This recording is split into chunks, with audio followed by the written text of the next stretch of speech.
오늘 이 설교는 지난주에 이어서 2주 연속 조금이 난해한 좀 어려운 그런 설교를 이렇게 해야 될 것 같습니다. 그래서 여러분들이 최대한도로 쉽게 여러분들에게 설명할 텐데 그래도 이 마음으로 집중하셔서 이 말씀을 잘 이렇게 들으시기 바랍니다. 그리스도인이면 누구든지 가지는 소망 중에서 가장 큰 소망이 무엇일까? 우리는 여러 가지 소망을 가지고 있는데 그 가장 큰 소망은 아마 이것이 아닐까 하는 그런 생각이 들어요. 그것은 이 땅에서 복되게 살다가 영원한 하나님에 가는 것, 영원한 하나님의 나라에 가는 것, 이것이 가장 복된 소망이다. 이 땅에서도 참 복되게 행복하게 살다가 영원한 하나님의 나라에 가는 것, 이것이 모든 그리스도인이 가지는 큰 소망이고 또 반드시 이것은 가져야 할 그런 소망이다 하는 그런 생각이 듭니다. 그런데 우리 그리스도인들이 이 말 못할 그런 불안감을 가지고 있는 그런 이 그리스도인이 있습니다. 그 중에 한 가지가 뭐냐니까 이 땅에서 복되게 사는 것은 열심히 성실하게 살면 될 것 같은데 문제는 내가 영원한 하나님의 나라에 갈 수 있는 그런 보장이 있느냐, 내가 정말 영원한 하나님의 나라에 갈 수가 있느냐 없느냐 하는 그것 자체를 조금 불안하게 생각하는 그리스도인이 있습니다. 왜냐하니까 아무리 생각해봐도 이 땅에 사는 연수 해봐야 그 영혼에 비하면 한순간에 지나지 않거든요. 그런데 한순간에 지나지 않는 이 세상에서 삶을 복되게 산다 그래가지고 영원한 하나님의 나라를 잃어버리면 상당히 불안한 거거든요. 그래서 이것을 갖다가 고민하는데 그 이유는 뭐냐? 우리가 가야 될 곳은 두 가지밖에 없거든요. 하나는 영원한 하나님의 나라에 가느냐, 아니면 영원한 그런 지옥에 갈 수밖에 없느냐 하는 그 갈림길에 놓이기 때문에 그렇거든요. 그래서 저는 이런 생각해요. 이것을 가끔씩 고민하고 또 고민하는 이 사람은 그나마 신앙이 있는 편이다. 정말 믿음으로 살려고 하는 사람들이 이런 고민을 가지고 사는 것 같다 하는 그런 생각이 들어요. 왜냐하면 그 예수님도 그 말씀 중에서 이 지옥의 끔찍함 그 자체를 여러 번 이렇게 설명을 하세요. 그 설명하시면서 그 말씀 중에 하나가 어떤 말씀인가 하니까 마태복음 5장 29절 30절에 만일 네 오른 눈이 너로 실족하게 하거든 빼어버리라. 네 백체 중에 하나가 없어지고 온몸이 지옥에 던져지지 않는 것이 유익하며 또한 만일 네 오른손이 너로 실족하게 하거든 찍어버리라. 네 백체 중에 하나가 없어지고 온몸이 지옥에 던져지지 않는 것이 유익하니라. 이렇게 말씀하세요. 예수님의 이 말씀은 어떤 말씀이냐? 지옥에는 어떤 경우라도 가면 안 된다. 지옥에는 어떤 일이 있어도 가면 안 되는 곳이다. 정말 지옥에 가느니 차라리 나지 않는 것이 낫다. 이렇게까지 예수님은 이렇게 말씀하세요. 이런 상황 가운데 오늘 읽었던 본문이 있죠. 이같이 하면 우리 주 곧 구주 예수 그리스도의 영원한 나라에 들어감을 넉넉히 너희에게 주시리라 하는 이 말씀 자체는 이런 것들을 고민하고 사는 사람에게는 눈이 번쩍 뜨일 정도로 뭡니까? 이 말씀은 희망적이고 또 복음적인 그런 말씀입니다. 왜? 넉넉히 하나님의 나라에 간다. 넉넉히 천국에 간다 하는 그 부분이거든요. 그래서 오늘 말씀은 이 베드로후서를 중심으로 해서 정말 이 넉넉히 영원한 하나님의 나라에 갈 수 있는 그런 비결이 뭐냐? 그것을 무엇을 가지고 이 베드로는 이렇게 설명하느냐 하는 그것을 우리가 서로 나눠보고자 합니다. 베드로후서는 1장, 2장, 3장 이렇게 나눠져가 있죠. 나눠져가 있는데 그 주제 자체가 바로 뭐냐? 넉넉히 하나님의 나라에 갈 수 있는 그것 자체를 이야기하면서 한 가지를 이야기해요. 그 한 가지가 뭐를 이야기하느냐? 하나님과 우리 구주 예수 그리스도를 아는 지식이다. 이렇게 결론을 내려요. 자, 다시 이야기하면 뭐냐? 정말 이 천국에 넉넉히 갈 수 있는 그 비결이 있는데 한 가지로 요약하면 하나님과 예수님을 아는 그런 지식, 이것 자체가 우리를 넉넉하게 천국에 가게 한다. 이렇게 설명을 해요. 그래서 우리가 이제 베드로후서를 살펴보면 이렇게 하나님을 아는 지식이나 하나님을 아는 것이나 예수님을 아는 것에 대해서 계속 언급을 하고 있어요. 제가 이제 이렇게 읽어 드릴게요. 오늘 읽었던 그 말씀 11절 그 이전에 보면 어떻게 된다니까 하나님과 우리 주 예수를 알므로 은혜와 평강이 너에게 더욱 많을지어다 이렇게 표현하고 있어요. 여기서 하나님과 우리 주 예수를 알므로 즉 지식을 이야기하죠. 이것 때문에 은혜와 평강이 더욱 많을지어다 이렇게 말씀하세요. 그럼 여기서 그리스도인이 이 세상 사람들하고 차별화될 수 있는 게 있는데 그게 뭐냐? 이 세상 사람들이 가지지 못하는 은혜와 평강이에요. 즉 우리가 천국 간다 하면 그 천국 가는 증거 자체가 이 세상 사람들이 소유하지 못하는 은혜와 평강인데 이 은혜와 평강은 무엇을 통해서 풍성해진다고요? 하나님과 우리 주 예수를 알므로 풍성해진다 이렇게 이야기해요. 또한 베드로후서 1장 3절에 보면 더 충격적인 말씀을 나눠요. 그의 신기한 능력으로 생명과 경건에 속한 모든 것을 우리에게 주셨으니 이는 자기의 영광과 덕으로서 우리를 부르신 이를 알므로 말미암으니라. 이것도 지식을 이야기하죠. 우리를 부르신 이 자체를 아는 그런 지식 자체가 이 그의 신기한 능력으로 생명과 경건에 속한 모든 것을 우리에게 주셨다 이렇게 되어 있어요. 이것도 뭐냐니까 세상 사람들과 그리스도인의 차이. 그 다음에 이거는 뭐냐 이 그리스도인이 아닌 사람하고 참 그리스도인의 차이가 뭐냐니까 정말 우리 속에서 생명과 경건에 속한 것들을 내가 가지고 있느냐 안 가지고 있느냐 이거 자체가 상당히 측정하는 그런 중요한 이 표준이거든요. 그런데 이런 것들을 어떻게 주시는가 하니까 우리를 부르신 이를 알므로 그렇다 이렇게 베드로는 이야기하는 거예요. 뿐만 아니에요. 베드로서 2장 20절에 보면 어떻게 표현하느냐 만일 그들이 우리 주 대신 구주 예수 그리스도를 알므로 세상의 더러움을 피한 후에 다시 그 중에 얽매이고 지면 그 나중에 형편이 처음보다 더 심하니라. 이것도 간단히 이야기하면 어떤 이야기인가 이런 이야기예요. 우리가 세상 가운데 있을 때 복음을 통해서 이렇게 이제 믿게 됐죠. 믿게 된 것 자체를 뭐냐 우리 주 예수 그리스도를 알므로 세상에서 이렇게 사는 삶을 딱 피하고 난 다음에 그리스도인의 삶을 택했다 그 내용이에요. 그래서 이 내용도 뭐를 통해서 그렇게 되느냐 베드로가 이야기하는 것은 지식 즉 예수님을 알므로 그렇다 이렇게 되어 있어요. 뿐만 아니고 베드로 후서를 마치는 제일 마지막에 우리가 너무나 이 친근한 말씀이 있죠. 그 말씀이 뭐냐 그래서 결론적으로 이야기하면서 오직 우리 주 곧 구주 예수 그리스도의 은혜와 그를 아는 지식에서 자라가라. 영광이 이제와 영원한 날까지 그에게 있을지어다 이야기죠. 그래서 모든 그리스도인들은 어디에 충실하고 어디에 열심히 해야 되느냐 정말 이 은혜와 아는 지식에서 자라가야 된다 이렇게 이제 결론을 내리는 거예요. 그래서 자관 베드로서에서 이야기하는 거 그의 뭐냐니까 이 사람들이 불안해하는 거 정말 내가 천국 갈 수 있을까? 내가 천국 정말 갈 수 있을까? 내가 하나님의 나라를 소유한 사람일까? 하는 그 문제를 거론하면서 베드로는 무엇을 이야기하느냐? 하나님과 예수님을 아는 지식 이것이 아주 중요하다 이렇게 이제 이야기를 하는 거예요. 자 이제는 본론에 좀 들어가겠습니다. 조금 어려워요. 그러면 여기서 지식이라 하는 것은 무엇을 의미하느냐? 여기서 하나님과 예수 그리스도를 즉 지식이라 하는 것은 무엇을 의미하느냐? 참 이게 조금 문제가 돼요. 그럼 이것을 최대한대로 쉽게 여러분들에게 좀 설명을 하려고 합니다. 보통 성경에서 지식이라 언급하는 거 있죠. 즉 예수님을 아는 지식 이렇게 말할 때는 그때 예수님을 말하는 지식 요거의 그 헬라어 언어는 그노시스라고 그래요. 그 지식이라는 것을 그노시스라고 그래요. 그러면 예수님을 아는 그런 그노시스라는 것을 말할 때 보통 우리가 어떻게 이해하는가 하니까 이렇게 이해해요. 예수님을 그리스도로 인정하는 것 요거 플러스 뭔가니까 인격적으로 예수님을 아는 것. 그래서 아직 인격적으로 예수님을 아는 것 요거는 지금 설명을 달라는 시간이 좀 많이 걸려요. 그러면 딱 정리를 하면 뭐냐 보통 그노시스라는 것은 뭐냐 예수님을 아는 지식이라는 것은 요 두 가지가 이렇게 이제 포함되는 거예요. 하나는 예수님이 하나님의 아들이시고 우리를 구원하신 그리스도시다. 요거를 인정하는 거예요.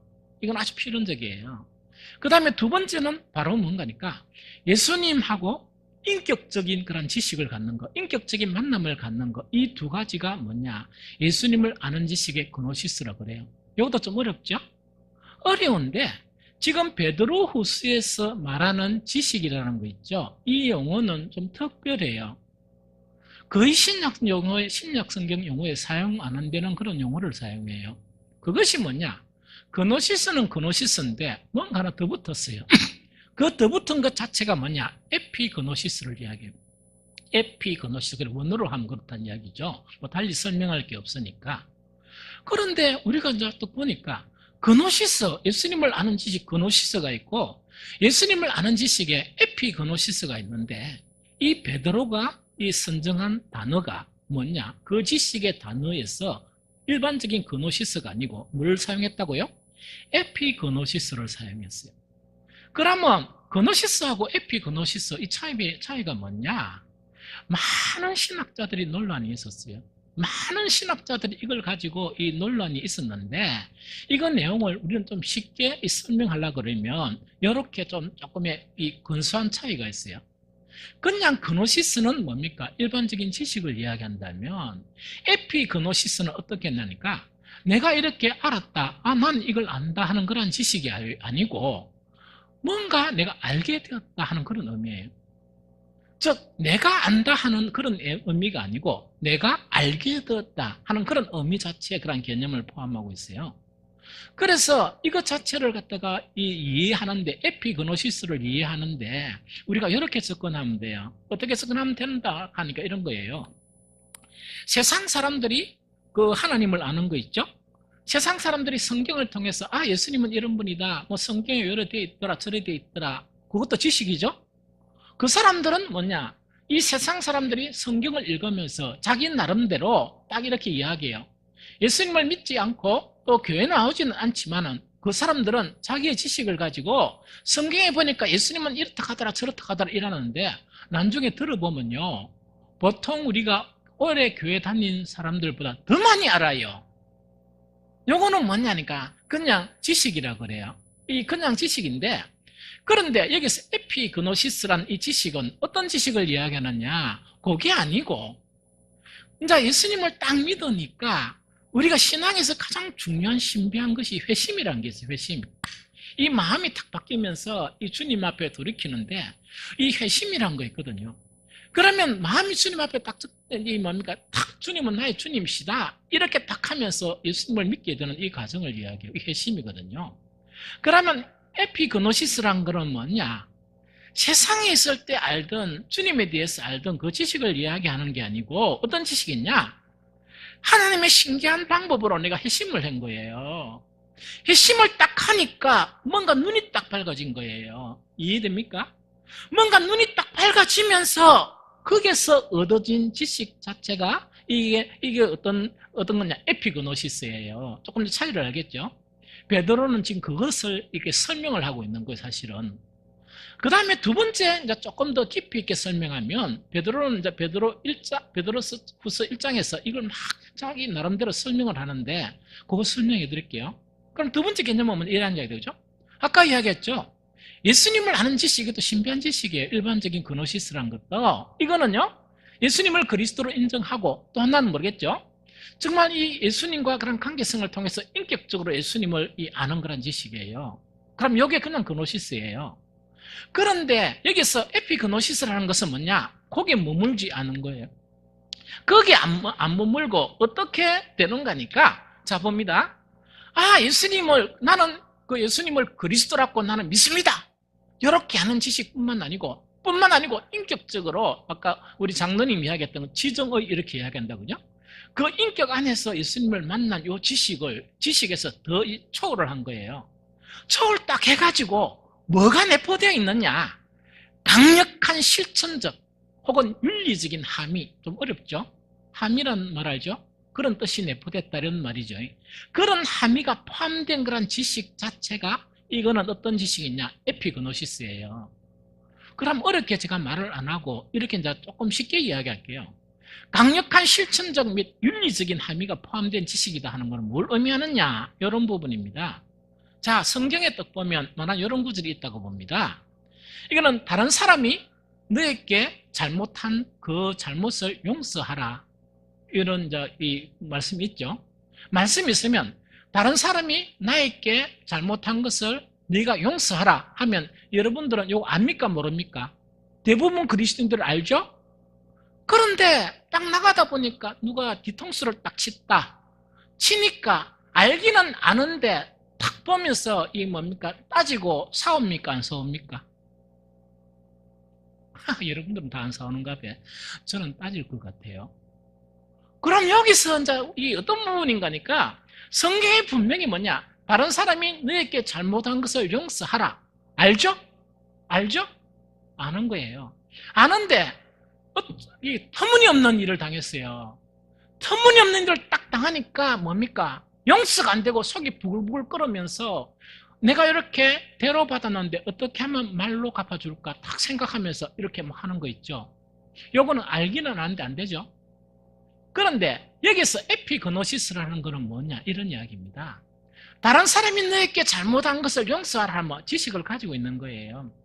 그런데 터무니없는 일을 딱 당했어요. 딱 당했으면 여기서 강력한 실천적이고 윤리적인 함의가 포함되어 있다는 것은 뭐냐니까 처음에는 어려웠는데 용서하라 딱 하니까 그 지식 자체가 어떤 지식으로 바뀌느냐 진짜 내가 용서하는 그런 사람으로 바뀐 거예요. 여기까지 이해되죠? 요것 자체가 뭔가니까 일반적인 그노시스하고 이 베드로가 이렇게 서술한 에피그노시스의 그런 차이점이다 하는 그거를 이야기하는 거예요. 그러면서 베드로는 이거를 이야기하면서 설명을 이렇게 막 해나가는데 좀 어려운 설명이에요. 설명이지만 좀 쉽게 설명할게요. 그러다 보니까 정말 어떤 하나님의 그런 예수 그리스도를 아는 하나님과 예수 그리스도를 아는 그런 지식 자체를 강조하면서 이 지식을 그냥 아까 안다는 그런 지식으로만 끝나지 않고 이렇게 표현을 하고 있는 거예요. 어떻게 표현하냐? 3, 4절을 읽어보면 이렇게 표현해요. 그의 신기한 능력으로 생명과 경건에 속한 모든 것을 우리에게 주셨으니 이는 자기의 영광과 덕으로서 우리를 부르신 이를 알므로 말미암음이니라. 이렇게 설명하는 거예요. 이게 이제 에피그노시스예요. 그럼 이거는 뭐냐 이야기다, 그죠? 자, 하나님의 말씀을 읽으면 우리가 기억한다, 기억하지 못한다. 나는 그 말씀 성경 구절을 안다, 안 한다 하는 곡에서 머무르는 지식이 아니고 어떤 지식이냐? 강력한 실천적이고 강력한 윤리적인 것까지 내한테 들어와가지고 나를 변화시키는 지식이에요. 이렇게 하다 보니까 이것 자체를 베드로는 어떻게 표현하느냐? 그 하나님과 예수 그리스도를 아니까 그의 신기한 능력으로 생명과 경건에 속한 모든 것이 누구에게 주어졌다고요? 우리에게 주어진 거예요. 그러면 요거를 또 달리 표현하면 이런 표현입니다. 자, 여러분들이 뭐냐니까 정말 주님 신앙생활 하면서 좋은 것은 쉬지 말고 하나님께 기도하는데 이것이 외식적인 기도가 아니고 진실되게 기도하는 것이 중요하다. 성경은 가르치면 그런 내용이 있어요. 그런데 보편적인 사람은 뭔가니까 자 봅니다. 에피그노시스가 안 들어오면 기도해야 된다는 걸 안다. 여기까지는 우리가 인식하는 거예요. 그 다음에 조금 발전적인 사람은 뭡니까? 기도해야 되는 거는 아니까 내가 기도를 이렇게 한다. 여기까지는 되는 거예요. 이까지는 되는데 그 기도가 하나님 앞에 드리는 기도가 진짜 경건한 기도가 되어야 되겠죠? 하나님께서 받으시고 하나님께서 기뻐하시는 기도가 되어야 되겠죠? 그래 하려고 그러면 어떻게 되느냐? 우리 내면 속에 하나님께 기도하는데 하나님을 기쁘게 하는 뭐라고요? 경건에 대한 부분이 우리 속에 들어와 있어야 되고 생명에 대한 부분이 우리 속에 들어와 있는 사람이 기도할 때는 왜 됩니까? 하나님이 또 보니까 그 기도가 조그맣게 이렇게 기도해도 때로는 그 사람이 잡으면서 기도해도 하나님은 귀를 이렇게 기울이는 거야. 그런데 에피그노시스 경건함이 없이 뭡니까? 외식하는 기도 자체는 큰 소리로 막 이렇게 기도를 하는데 하나님께서 뭐 하고 싶겠습니까? 작은 소리로 기도하는 그 뭡니까? 에피그노시스 있죠? 생명과 경건이 그 속에 들어있는 사람은 뭡니까? 종알종알 이래도 하나님 귀를 탁 요리가 다 듣는 거야. 그런데 성대가 좋은 사람, 저보다 성대가 좋은 사람이 있죠. 이야! 이러면서 막 했는데, 그래 기도했는데 그 속에 생명과 경건이 없는 거야. 세상에 욕심이 좀 이렇게 막 있고 이런 거야. 이런 사람이 막 고함 지르면서 기도하면 하나님께 써야 되겠어요? 귀를 막아본단 말이에요, 귀를. 이것이 일반적인 그노시스와 에피그노시스의 그런 차이점을 이렇게 베드로는 이렇게 설명하는 거예요. 그래서 베드로가 설명하는 이 지식 자체는 어떤 지식이냐? 그냥 안다는 그런 지식이 아니에요. 그 안다는 것을 통해서 바로 뭐라고 합니까? 강력한 실천적이고 윤리적인 그 내면, 그 부분 자체가 내 속에 들어와가 나를 바꿔버린다는 이야기라. 지식만 있게 하는 게 아니고 내 삶을 바꾸고 내 생각을 바꾸고 내 행위를 바꾸는 그걸 이야기하는 거예요. 그것을 베드로는 뭐냐니까 어떤 알미냐? 어떤 알미라고요? 생명과 경건에 속한 그런 부분의 내포된 그런 지식이다 이렇게 이야기하는 거예요. 여기서 더 충격적이에요. 더 충격적인 것을 베드로가 이렇게 이제 계속 이야기하는 거예요. 그게 베드로 후서 1장 4절이에요. 이로써 그 보배롭고 지극히 큰 약속을 우리에게 주사 이 약속으로 말미암아 너희가 정욕 때문에 세상에서 썩어질 것을 피하여 신성한 성품에 참여하는 자가 되게 하려 하셨으니 하는 요 이야기다. 그죠? 자, 이거는 일반적인 그노시스란 이야기하면 이렇게 말씀이 있구나 이거죠. 그런데 그 에피그노시스 자체가 형성이 되면 어떻게 되는가 하니까 뭐가 된다고요? 정말 일반적으로 하나님은 거룩하십니다. 하나님은 선하십니다. 이렇게 인정하는 것은 그런 지식이에요. 맞죠? 그런데 이건 에피그노시스라는 것은 뭐냐? 하나님은 선하십니다. 하나님은 거룩하십니다. 하는 그것 자체가 바로 뭡니까? 그 지식과 함께 내 내면에 흘러들어온다는 이야기예요. 좀 이해됩니까? 그래서 그 사람이 분명히 사람이었고 세상 살 때 이게 뭡니까? 좀 못된 사람이었는데 이렇게 주님을 믿고 주님을 알아가다 보니까 이상한 사람으로 바뀌었다. 이상한 사람이 어떤 사람이에요? 정말 예수님 같은 사람으로 바뀌고 정말 이 뭡니까? 신령한 그리스도인이 되는 것 같다. 이런 거죠? 이게 에피그노시스예요. 이것도 예를 들까요? 예를 들어볼까요? 자, 여러분들 긍휼히 여기는 자는 복이 있도다 되어 있죠? 맞습니까? 긍휼히 여기는 자는 복이 있도다. 이걸 아는 것은 그냥 지식이에요. 성경에 걸어 되어 있다 이런 지식이에요. 그런데 긍휼히 여기는 자는 복이 있도다 이런 사람이 교회를 너무 열심히 해요. 막 이렇게 헌신도 열심히 하고 기도도 너무 열심히 하는 거예요. 그런데 문제가 뭐냐? 도움이 필요한 가난한 사람들이 교회 주변에 있는데 못 본 척하고 지나가는 거예요. 이거는 뭐냐? 그냥 하나님을 아는 지식이고 그냥 성경에 긍휼히 여기는 자는 복이 있도다 하는 그것만 알지 그 복이 자기 복이 아닌 지식을 이야기해요. 그런데 어떤 사람은 어떻게 되느냐? 기도도 조금 덜 하고 이렇게 막 행동은 보니까 막 열심히도 안 하는데 뭔가니까 정말 이 뭡니까? 뭐냐게 긍휼히 여기는 자는 복이 있도다 하는 지식 자체가 내 안에 들어오면서 하나님의 긍휼히 여기심, 하나님이 인간을 불쌍히 여기심 그 마음이 내 안에 형성이 되는 거예요. 그러면은 정말 교회에 도움이 필요한 그 사람들을 보면서 이 사람은 그냥 지나가겠습니까? 못 지나가겠습니까? 못 지나가겠죠. 이게 신의 성품을 닮아가는 거예요. 이것이 신의 성품을 닮아가는 거예요. 그래서 제가 설명을 한 가지씩 예를 들었지만 성경 전체에서 말씀하는 그 내용 자체가 하나님의 놀랍고 신기한 그런 방법, 하나님의 그런 영광스러움과 우리한테 덕을 베푸시는 그 놀라운 덕으로 말미암아 그냥 지식만 우리에게 주입하신 게 아니고 뭘 주입하셨다고요? 정말 실천적이고 윤리적인 신의 성품까지 닮아가게 하는 그런 뭡니까? 지식을 우리에게 주었다는 걸 이야기합니다. 그러면 하나님께서 이것을 우리에게 열어주신 거예요. 열어주셨죠? 그러면 우리는 그럼 가만히 있으면 이렇게 됩니까? 베드로는 가만히 있으면 안 된다는 이야기예요. 이렇게 하나님이 예수 그리스도를 통해서 우리한테는 이런 지식 자체의 길을 열어주셨으니까 너희들이 힘써야 될 것이 있다. 그 힘써야 될 것이 뭐냐? 그게 베드로후서 1장 5절에서 7절이에요. 제가 이야기한 이야기입니다. 너희 믿음이라는 것은 뭐 우리가 예수를 믿는다는 거죠. 많은 그리스도인들이 좀 실패한 원인이 바로 뭐냐? 왜 에피그노시스를 이렇게 갖지 못하느냐? 믿음은 된다. 이것만 가지는 거예요. 그래서 모든 그런 것 자체에서 뭔가 예수님 십자가에 진 걸 믿습니다. 내 죄가 사해 준 걸 믿습니다. 나는 뭐냐? 예수님이 하나님의 아들인 것을 믿고 예수님께서 그리스도인 것을 믿습니다. 요까지만 가지는 거예요. 그 이상 발전을 안 하는 거예요. 그러다 보니까 이상한 그리스도인이 나오는 거예요. 예수님의 성품을 담지 아니하는, 예수님의 향기가 없는 그런 그리스도인이 너무 많이 양상이 되는 거예요. 그래서 베드로는 뭐라고 얘기하느냐? 그렇게 믿음 생활하지 말고 어떻게 해야 되느냐? 이걸 했어야 된다. 힘써야 된다. 뭐냐? 너희 믿음에 덕을 쌓아라. 하나님께서 우리에게 덕을 베푸듯이 너것도 덕을 베풀 수 있는 덕을 쌓아라.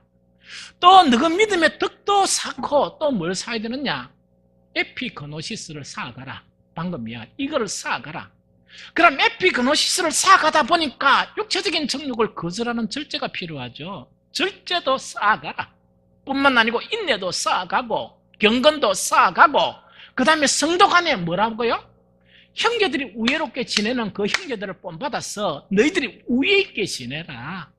그러면서 나중에는 아가페 자체를, 아가페가 이렇게 형성돼도, 아가페라는 것은 하나님의 사랑이죠. 그 하나님의 사랑을 사랑할 수 있도록 노력해야 된다. 이것이 너희가 해야 될 일이다. 이렇게 이야기하는 거예요. 그러면서 이렇게 딱 하고, 이런 것들이 만약 너희 삶 속에 흡족하게 되면 어떻게 되느냐? 베드로서 1장 8절, 이런 것이 너희에게 있어 흡족한 적 너희로 우리 주 예수 그리스도를 알게 게으르지 않고 열매 없는 자가 되지 않게 하려니와, 이렇게 되어 있습니다. 자 봅니다. 우리 그리스도인에게 가장 치명적인 문제가 주여 주여 하는데 열매가 없는 거예요. 그건 아니에요. 그런데 이렇게 믿음에서 덕, 지식, 절제, 인내, 경건, 형제, 우애, 사랑을 더하도록 막 노력을 하죠.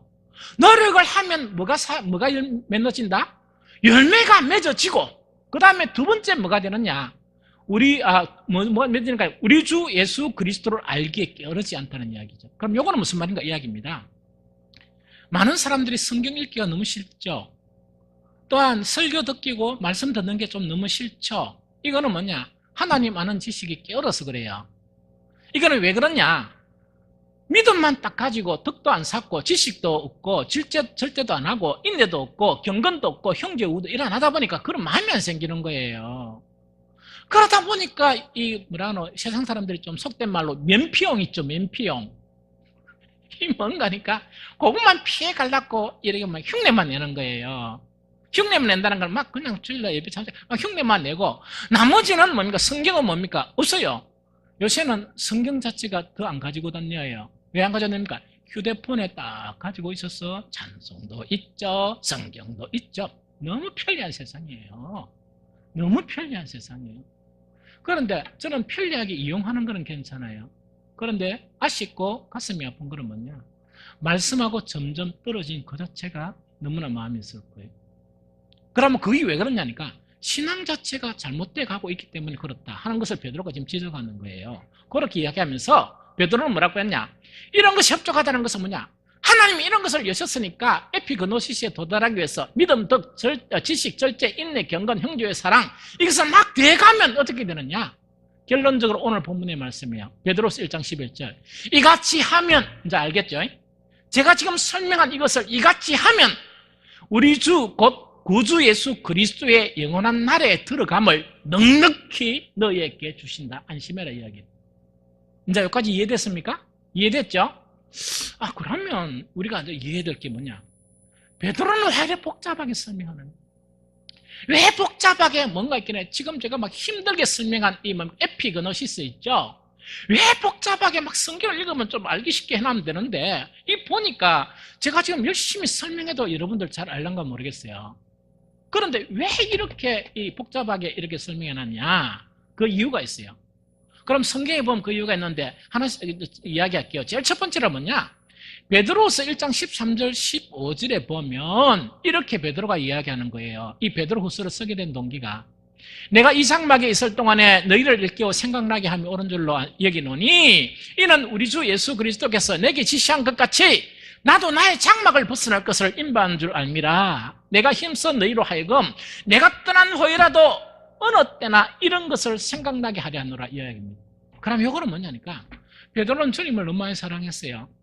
너무 많이 사랑하다 보니까 하나님께서 베드로가 이제 죽게 될 날을 이렇게 암시를 해주신 것 같아요. 그러면 베드로가 뭘 느끼는 거니까, 나는 이제 곧 이 장막을 떠난다는 거, 이 몸을 떠난다는 이야기예요. 그러면 죽는다는 이야기입니다. 내가 이제 죽게 될 날이 가까우다 보니까 베드로가 정리를 해야 되겠죠? 그 정리를 하는 것 자체가 베드로후서를 쓰게 한 거예요. 그 공동체, 뭡니까? 만약에 제가 이제 죽음 자체가 탁 임박했다, 이라면, 하나님의 놀라운 도움으로 뭔가 최 목사, 이 고생 좀 했고, 뭐 잘한 건 없지만, 그래도 애썼다. 니 이제 그만 살고 조금 있다가 내 들고 갈 거다, 이라면, 저는 뭐 하겠습니까? 딱 정리하겠죠. 정리하면서 이때까지 하지 못한 말, 가장 중요한 것을 유언처럼 여러분들에게 마지막 설교를 하겠죠. 거기 뭐냐, 뭐 3번 설교할 수도 한 3번 설교를 하겠죠. 그게 지금 베드로후서예요. 그게 베드로후서예요. 그러면서 베드로는 뭐냐, 내가 죽었어도 다시 못 만날 건데 이 말씀을 너희가 생각나게 하려고 내가 이걸 쓴다 하는 그걸 이야기하는 거예요. 그러면서 그 다음에 그 어떤 내용인가 하니까 베드로가 왜 이렇게 에피그노시스를 강조했느냐, 이거 자체 이유가 뭐냐, 베드로후서 2장 1절이에요. 그러나 백성 가운데 또한 거짓 선지자들이 일어났으나니 이와 같이 너희 중에서도 거짓 선생이 있으리라. 그들은 멸망하게 할 이단을 가만히 끌어들여 자기들을 사신주를 부인하고 임박한 멸망을 스스로 취하는 자들이라, 이렇게 돼 있죠. 그러면 뭐냐니까, 여러분 이단이나 교회 비진리의 그런 문제는요, 예수님 그 이후부터 계속 있었어요. 베드로 시대에도 딱 있다가 보니까 이단 사상이 들어온 거예요. 그렇게 교회 사람들은 교인들은 알겠습니까? 모르겠습니까? 모르는데 누구만 안단 말입니까? 베드로가 머리가 아픈 거예요. 큰일 났다, 큰일 났다. 그러다 보니까 베드로가 죽을 날이 딱 다 되니까 그 문제를 딱 거론하는 거예요. 그 문제를 딱 거론하면서 이거 조심해야 된다 하는 그걸 이야기하는 거예요. 그러면 여기서 이단 사상이라 하니까 이게 핵심적인 내용이 뭐냐? 핵심적인 내용이 여기서 출발해요. 베드로서 3장 3절 4절에 보니까 먼저 이것을 알지니 말세에 조롱하는 자들이 와서 자기의 정욕을 따라 행하며 조롱하여 이르되 주께서 강림하신다는 약속이 어디 있느냐? 조상들이 잔 후로 만물이 처음 창조될 때와 같이 그냥 있다 하니, 요 이야기입니다. 요거 설명할게요. 이게 뭔가 이런 이야기입니다. 이 베드로가 생존할 당시에 그 교회 상황이 어떤 때였냐? 예수님이 곧 이렇게 재림하실 걸로 다 아는 거예요. 다 알았는데 10년 지나도 예수님 안 오시고 15년 지나도 안 오시는 거예요.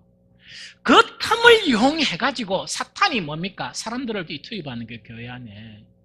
투입하면서 뭐라고 이야기하는 거니까, 야, 세상 한번 봐봐라. 세상 보면은 수백 년 전에도 그대로였고, 우리 조상들이 있을 때도 그대로였고, 지금도 그대로였고, 내년도 그대로고, 10년 후에도 그대로고, 또 뭡니까? 몇십 년 후에도 그대로다. 그래서 뭔가니까, 지금 주님이 오신다는 그 자체는 그대로 지금 있으니까 그 너무 신경 쓰지 말자, 이런 이야기예요. 그러면 신경 안 쓰고 뭘 해야 되느냐? 다시금 세상 일이나 이런 것 자체에 신경 쓰자, 먹고 사는 일에 신경 쓰자. 요게 주안점이에요. 요게 주안점이에요. 그것 자체를 가지고 여러 가지 파생되는 거 있죠. 파생되는, 우리 기독교에서 가장 중요한 게 뭐냐? 예수 그리스도의 재림과 부활과 그 다음에 뭡니까? 우리가 이제 뭡니까? 이 천국에 가는 이거 자체가 가장 중요하죠. 언제 그 일이 일어났냐? 이걸 갖다 계속 주장하는 거예요. 주장하면서 핵심적인 두 가지를 가지고 그때 경건한 그리스도인들을 타락시키는 거예요.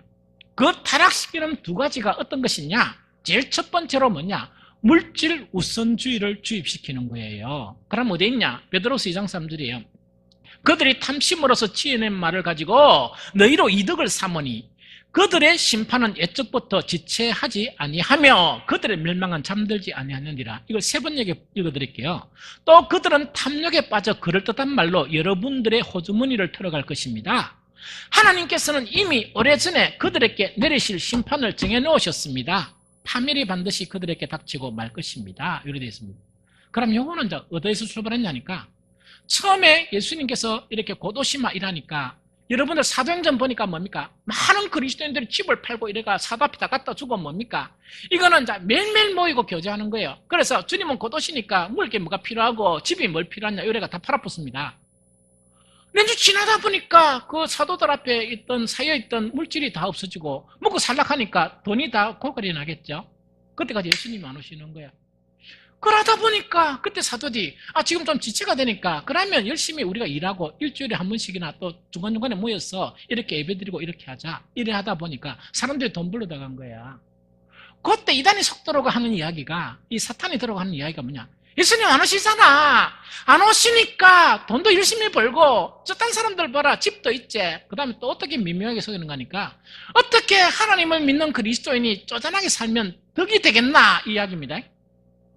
기껏번쩍하게 살아야지. 아파트도 더 좋은 아파트, 차도 더 좋은 차 타고 다녀야지, 이런 이야기입니다. 그런데 그게 그럴 것 같았으면 예수님도 그리 했어야 되는데, 그죠? 그런데 예수님 그리 안 살았거든요. 이렇게 이제 기묘하고 속이는 거야. 이 속이다 보니까 사람들이 하나님을 믿기는 믿는데 무슨 주의? 물질 만능주의가 되는 거예요. 그래서 심지어는 어떻게 속이는가 하니까 이런 이야기입니다. 딱 보면서 신앙생활에 복이란 게 뭔 줄 아느냐? 이거는 직장도 잘 되고 집도 잘 사고 돈도 잘 벌고 이게 복이다, 막 이럴 때 뿌린 거예요. 그럼 그렇게 안 된 사람은 뭡니까? 복을 받았다, 못 받았다? 못 받은 거겠죠? 일하다 보니까 모든 것 자체가 뭡니까? 돈 벌자, 집 사자, 차 사자. 그럼 안 되면 뭡니까? 대출 이래가 비타민에 빠져 있어도 뭡니까? 이렇게 이제 과시하려고 이렇게 하는 거예요. 그런 이상한 사상으로 빠졌는데 성경에는 그런 구조들이 복음에는 구약이나 신약이나 전혀 없어요. 단지 하나님의 말씀을 이렇게 순종하게 되면 이렇게 세상에 복은 주신다 되어 있지만 그 자체가 정말 이 경건한 그리스도인과 아닌가 그런 차이 이 자체입니다. 이걸 이야기하지 않는 거예요. 이해됩니까? 그러다 보니까 이 사람들 자체가 뭔가 있긴 해. 이 성직자들 자체가 예수님의 그런 제자 같으면 예수님의 제자처럼 이렇게 살아가면 되는데 이게 뭡니까? 돈을 너무 좋아하는 거예요. 돈을 너무 좋아하니까 교인들을 보면 돈 있는 사람, 돈 없는 사람애가 이게 뭡니까? 좋아하는 그게 차이가 나겠습니까? 안 나겠습니까? 좋아하죠. 그렇죠? 이 차별이 있는 거예요. 그러면 내가 가만히 생각해 보니까 우리 성도들은 그런 사람들 앞에 아무도 인정 못 받아요. 내가 가만히 보니까 돈이 별로 없는 것 같다? 그래서 아무도 인정을 못 받는 이런 이상한 이 기독교가 되어버린 거예요. 이해가 됩니까? 두 번째 내용이 있어요. 두 번째 내용은 뭐냐니까 우리가 기독교인들은 하나님의 거룩하신 것처럼 우리가 거룩하게 되는 것이 성경의 핵심이에요. 핵심이고 이 세상 사람들은 뭡니까? 정욕에 따라서 사는 사람이죠. 두 번째가 뭘 유혹하는가? 그렇게 가르치는 사람들이 성적으로 타락하는 거예요. 윤리가 없는 거예요. 윤리가 없는 거예요. 그래서 베드로후서 2장 2절에 보면 이래 됐습니다. 여럿이 그들의 호색하는 것을 따르니 이로 말미암아 진리의 도가 비방을 받을 것이요. 이래 되어 있습니다. 그럼 이거는 뭐냐니까 막 이렇게 막 이상한 사상을 주장하면서 이제 돈 버는 것을 이렇게 막 주장을 하고 그 다음에 뭔가 그들의 삶 자체가 거룩한 것처럼 하면서 뒤에서는 뭡니까? 엄난한 짓을 하게 되는 거예요. 그럼 그게 들통이 나겠습니까? 안 나겠습니까? 들통이 나죠? 그러다 보니까 신문에 나겠습니까? 안 나겠습니까? 그때는 신문 없었지만 인터넷 납니까? 나죠? 그러니까 그런 사람들 때문에 진리에 도라는 것은 뭐냐? 많은 그리스도인들이 비방을 받게 된다. 이렇게 이야기합니다. 이 무슨 말인지 알겠습니까? 그러다 보니까 이런 거짓 선생들 때문에 어떤 그 신앙 자체가 어떻게 바뀌느냐? 베드로서 2장 18절 후반절에 19절에 보면 세 번역 읽어드릴게요. 그들은 그릇된 생활을 하는 자들에게 가까스로 빠져나온 사람들을 육체에 방종한 정욕으로 유혹합니다. 그들은 사람에게 자유를 약속하지만 자기들은 타락한 종이 되어 있습니다. 누구든지 진 사람은 이긴 사람의 종노릇하게 되는 것입니다. 이렇게 되어 있어요. 이걸 알기 쉽게 이야기할게요. 자, 예수는 뭡니까? 복음을 막 전해가지고 세상에 그렇게 편하게 사는 사람들을 그걸 갖다 죄라고 버리고 난 다음에 주님의 길을 정말 힘겹게 돌이킨 그런 사람들한테 이런 사람들은 뭐냐? 이 세상의 정욕과 이런 거를 이 은연중에 뭡니까? 그걸 조장을 하는 거예요. 조장을 하니까 처음에는 막 주님, 진실 막 이렇게 살다가 뭡니까? 세상으로, 이 사람들 때문에 세상으로 빠지는 거예요. 이 세상으로 빠지는 그런 부분 자체를 지금 묘사하는 거예요. 그러면서 뭐냐? 진 사람은 이긴 사람의 종로로 탄다는 게 뭡니까? 이런 사상 자체가 교회에 오다 보니까 이 교회 생활 자체가 뭡니까? 이래도 되는가 없다. 저래도 되는가 없다. 그 다음에 뭔가 이렇게 대충 이렇게 신앙생활해도 다 되는가 없다. 이렇게 쉽게 다 빠지는 거예요. 그걸 이야기합니다. 그래서 이 사람들은 어떤 사람이냐? 그 나쁜 거짓 선생들의 종이 되었다 하는 그거 지금 표현하는 거예요. 그 다음에 그 결과가 어떤 결과를 가져오느냐? 베드로서 2장 20절 21절 제가 읽어드릴게요. 만일 그들이 우리 주 대신 구주 예수 그리스도를 알므로 세상의 더러움을 피한 후에 다시 그 중에 얽매이고 지면 그 나중 형편이 처음보다 더 심하리니 의의 도를 안 후에 받은 거룩한 명령을 저버리는 것보다 알지 못하는 것이 도리어 그들에게 나으리라. 이렇게 되어 있습니다. 이거는 무슨 말인가 이야기는요? 우리가 세상에 있을 때 이 복음을 몰랐다는 이야기입니다. 그런데 하나님은 놀라운 도움으로 복음을 이렇게 딱 받아들여서 주님을 진실되게 예배를 드리고 진실되게 신앙생활을 한 거예요. 거짓 선생들이 와가지고 말세가 어디 있냐? 지금 이 세상이 중요하지 않냐면 세상적으로 이렇게 유혹하는 거예요. 이 도덕적으로 물러난 것을 이렇게 방종하는 거예요. 그래서 오늘날 그리스도인들이요, 도덕의 개념이나 그런 부분이 많이 없어요. 그게 이제 무너진 거예요. 그걸 갖다가 베드로는 어떻게 이야기하느냐? 이렇게 이야기하는 거예요. 그러면 그래가 세상에 살다가 진실되게 살다가 다시 그 사람들의 유혹으로 더럽게 됐죠? 더럽게 됐으면 옛날 세상 속에 있을 때보다 행편이 더 나빠졌다는 이야기입니다. 옛날 세상 속에 있을 때보다 더 더럽어지고 더 행편이 나쁜 그런 사람으로 타락하게 되었다는 그거 지금 지적하는 거예요. 그런데 성경에 보면 이런 사람이 다시금 돌이키는 것 자체가 더 어렵게 되는 거예요. 이 말씀 자체가 오늘 우리 세대를 이야기하는 거예요. 오늘날 많은 그리스도인들이요, 이 무늬만 이렇게 그리스도인이지 실제 속마음에는 거룩을 잃어버리고 이 뭡니까 어떤 탐욕 자체를 갖다가 이 거절하는데 별로 뭡니까 거절 안 하려고 그래요. 그러면 자기가 육체가 요구하는 대로 이렇게 살려고 막 노력하거든요. 그게 뭐냐? 이런 진리가 아닌 거짓 진리 때문에 이런 일이 일어난다 하는 그거를 이야기합니다. 그래서 결론적으로 베드로가 이것을 예견하고 마지막 죽음이 임박했다 하는 사실을 알고 펜을 탁 들은 거예요. 그러면서 베드로는 두 가지를 이야기하는 거예요. 너희가 이것을 이기려고 그러면 이 상황에서 극복하고 진짜 천국에 들어가려고 그러면 진짜 이 믿음을 지키려고 그러면 어떻게 해야 되느냐? 제일 첫 번째로 베드로서 3장 1절 2절 이거는요. 사랑하는 자들아 내가 이제 이 둘째 편지를 너희에게 쓰노니 이 두 편지로 너희의 진실한 마음을 일깨워 생각나게 하여 곧 거룩한 선지자들이 예언한 말씀과 주 대신 구주께서 너희의 사도들로 말미암아 명하신 것을 기억하게 하려 하느라 이야기입니다. 그럼 이거는 뭐냐? 너희 지금 상태가 지금 타락한 상태니까 요새로 말하면 이야기입니다. 너가 처음 교회 다녔을 때 그 목사님들이 설교하고 그 처음 교회 다녔을 때 막 부흥 집회 따라다니면서 그때 말씀한 그 내용이 있다, 그죠? 그걸 기억해라, 다시. 그걸 다시 기억해라, 이런 이야기거든요. 지금 너가 있는 상태 자체는 이거는 뭡니까? 합당하지 못한 상태다. 그래서 그때 막 목사님들이 막 기도하고 하면서 막 말씀을 외치고 하던 거 있죠? 그거 다시 기억하라는 이야기지. 우리 청년들은 뭐냐? 옛날에 막 이 고등학교 졸업하고 이 대학에 딱 가니까 선교에서 뭡니까?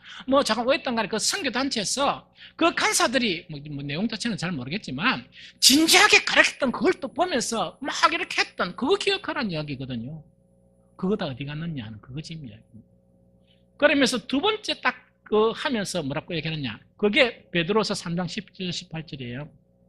그러므로 사랑하는 자들아 너희가 이것을 미리 알았은즉 무부한 자들의 미혹에 이끌려 너희가 구선돼서 떨어질까 삼가라. 이거는 뭡니까? 계속 교회는 이런 유혹에 시달리고 있습니다. 교회 여러분들요, 언젠가 보니까 어떤 이단을 경계하자 이렇게 이야기해서 제가 이렇게 이야기했습니다. 이단 경계하나 됩니다. 왜? 우리는 신천지 가면 신천지 이름만 붙으면 안 갑니다. 신천지 내용을 몰라서 내용을 알아서 안 가는 게 아니고 신천지 이래가 이단이 돼도 안 가거든요. 더 무서운 것은 뭐냐? 교회 안에 유입된 여러 가지 이론들. 여러분들 마음이 세상 속에 막 살면서 더럽혀진 그런 이론들이 있죠. 그게 더 위험해요. 그러다 보니까 뭔가니까 너도 나도 이렇게 신앙생활하고 너도 나도 이렇게 뭡니까? 주님을 떠나고 너도 나도 기도를 별로 안 하고 너도 나도 뭡니까? 말씀을 가까이 안 하고 그 다음에 뭔가 너도 나도 뭐 집회나 말씀 모임이나 수요 예배나 금요 예배 등한히 다 하죠. 이거는 괜찮다 않고 결론을 내는 그 이론으로부터 벗어나라는 그 이야기예요. 여러분들 어떻게? 여러분들 양심적으로 딱 생각해 보세요. 이렇게 이 세상이 혼탁한 이 세상 속에서 주일날 난예배 와가지고 그것도 집중하며 듣지 못하는 그 설교로서 살 수 있을 거라 생각합니까? 그거 참 어려운 거예요. 저는 참 어렵다고 생각해요. 그래서 옛날 여러분들이 신앙생활할 때 그때 주의 종들이 막 설교하면서 여러분들이 아멘 아멘 했던 그거 자체로 돌아가라는 이야기입니다. 그걸 기억하라는 이야기예요. 그러면서 마지막 권면이 그러니까 베드로서 3장 10절 18절은 뭡니까?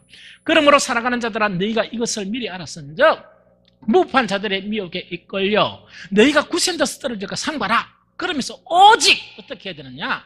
우리 주 곧 구주 예수 그리스도의 은혜와 그를 아는 지식. 이때 그를 아는 지식이라는 게 뭐냐? 에피그노시스예요.